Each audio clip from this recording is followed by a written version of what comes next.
شروع اللہ کا نام لے کر جو بڑا مہربان نہایت رحم والا ہے۔ جب آسمان پھٹ جائے گا اور اپنے پروردگار کا فرمان سن لے گا اور یہی اس کے لائق بھی ہے، اور جب زمین ہموار کر دی جائے گی اور جو کچھ اس میں ہے وہ اسے نکال کر باہر ڈال دے گی اور بالکل خالی ہو جائے گی اور اپنے پروردگار کے ارشاد کی تعمیل کرے گی اور اس کو لازم بھی یہی ہے، تو قیامت قائم ہو جائے گی۔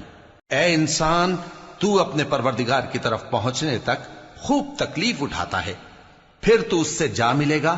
اب جس کا نامہ اعمال اس کے داہنے ہاتھ میں دیا جائے گا اس سے حساب آسان لیا جائے گا اور وہ اپنے گھر والوں میں خوش خوش واپس آئے گا، اور جس کا نامہ اعمال اس کی پیٹھ کے پیچھے سے دیا جائے گا تو وہ موت کو پکارے گا اور دوزخ میں داخل ہوگا۔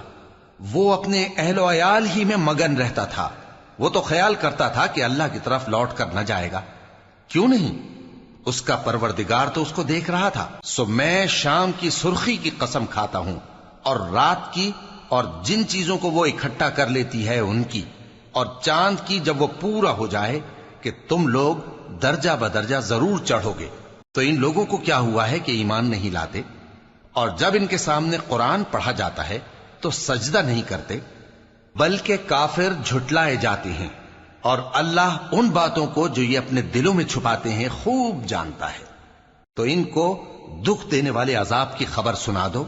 ہاں، جو لوگ ایمان لائے اور نیک عمل کرتے رہے ان کے لیے بے انتہا اجر ہے۔